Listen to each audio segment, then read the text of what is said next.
It's 1987, and a small town in Florida got a basketball team, the Orlando Magic, headed up by Rich DeVos and Pat Williams. Pat Williams came from the Philadelphia 76ers. Now, I remember seeing the Amway Center being built. Not Amway Center, or was it the Amway Center at the time? Called it the Arena. That was the nickname. 15,200 people. Parquet floor. Only other NBA team to have a parquet floor was the Boston Celtics. Alright? So, our very first game against the Detroit Pistons. The Pistons, by the way, that have Isaiah Thomas, Dennis Rodman, John Sally, Bill Laimbeer, Vinny the Microwave Johnson. These cats. Alright? We beat them in a preseason game. Yeah, we did. Reggie Diaz, Sam Vincent, Nick Anderson, Dave Corzine, Terry Catledge, Jerry the Iceman Reynolds, Otis Smith, Scotty Skiles. Beat Isaiah Thomas. Beat Bill Laimbeer. What I'm getting at is this is how the Magic fans, the NBA fans that got a team responded. We thought, hot diggity damn, we're going to the finals off of one preseason game. All right, off of one preseason game, and of course we opened up the season 7-7, so we didn't think our shit stank. I think we finished that year with 15 wins. Yeah, go to show when reality sets in, reality really sets in. Now, at this point in time, me and my two brothers, we got moved into our grandparents' house. And my grandfather is originally from Chicago. And wouldn't you know, the cable in our area carried WGN. WGN covered Cubs, White Sox, Bears, but most importantly, the Bulls. Right? So, imagine this. Magic game, Bull game. Magic game, Bull game. Magic game, Bull game. Man, to be a child in that era of basketball and to have a brand new team and a guy by the name of Michael Jordan on your television screen in heavy rotation, that's a dream come true. And then, of course, NBC, anytime Bulls versus Knicks, Marv Albert, Bulls versus the Lakers, Bulls versus Pistons.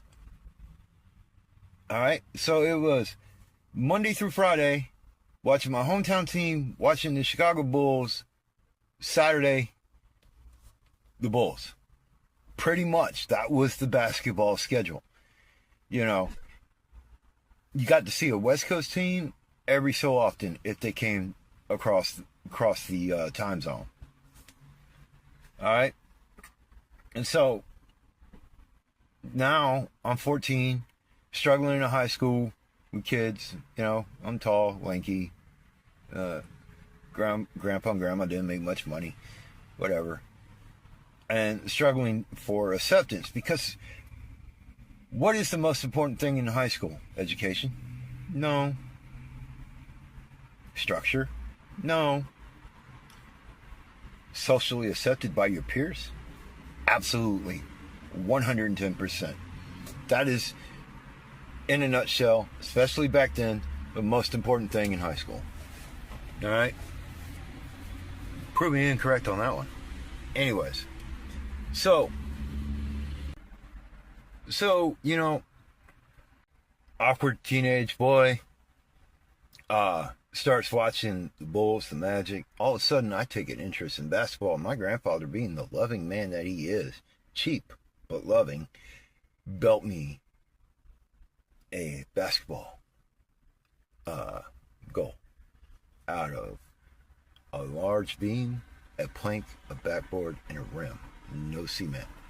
Now I'm out there in the dirt, sugar sand, bawling by myself every day, emulating the guys I see on TV, emulating Patrick Ewing, emulating Michael Jordan, emulating names that these kids haven't even heard of, emulating Lottie Divac, emulating, all these basketball players that I got to see on the television screen, pretending I'm them. Yeah. And this was every day. Neighbors would be like, hey, keep going, kid, that kind of thing. And then I would take that, and at high school, in the mornings, before we even get to class, we meet up and play a pickup game. Get all nice and sweaty and stinky, and then go to school. During lunch, eat lunch real quick, step outside, play a pickup game. Yeah. After school, play a pickup game. Yep. Sweat. And then when I was 15, I went up, I started to have a leaping ability. I went up, caught the rim with these two fingers, went completely 180 horizontal in the air from about 8 feet down, fell, snapped my right wrist in two, and had to be rushed to the emergency room. 3 days later, right arm in the cast, I'm out on the court shooting left hand, playing a pickup game. Crazy, right? And when you know it, damn to be, I'm doing all this, and what do I not do? What do I not do? Try out for the team. Why? Because I was chicken shit. I was scared of rejection. Obvious truth. We all make decisions in life, and I let fear stop me from any growth. I could have probably been structured. I'm not saying I could have made it to the NBA or college, but I will never know now. And I'm okay with that, because every decision leads you to where you are, where you're supposed to be. And apparently, I'm supposed to be a 50-year-old DoorDasher shooting YouTube videos off my phone. That's what I'm apparently meant to be. And I'm okay with that. I'm comfortable in my own skin. Even if people are not comfortable looking at me in my own skin, I'm comfortable in my own skin. Everything became about basketball. Video games, the Sega Genesis, all the way up to the Sega Saturn, all the way up to the PlayStation 2, Xbox 360, all through the generations, and even now on my Switch, a basketball game. Of course, I put myself as small forward, 6'6", 205, and 99 ratings all the way down, and just cheese the game. I don't care. I'm living a dream in the video game world where I can average 45 points, 17 rebounds, and 30 assists a game with 6 blocks. It's my life. If I want to dream like that, I'll dream like that. Unfortunately for me, basketball just doesn't have it anymore. I mean, the kids are uber talented. There is no, everybody, the NBA soft these days. Yes, it is. But the kids coming are still uber talented. Cooper Flagg is uber talented, all right? There's no two ways about it. It's magnified now because of the lack of hand checking and defenses and stuff like that. So everybody who has a grain of salt of talent can shine. I mean, not a grain of salt, but anybody that has NBA level talent can shine in today's game. Where back then, in the 80s and 90s, you had to fight for it. I mean, teams had rivalries, man. They did not like each other.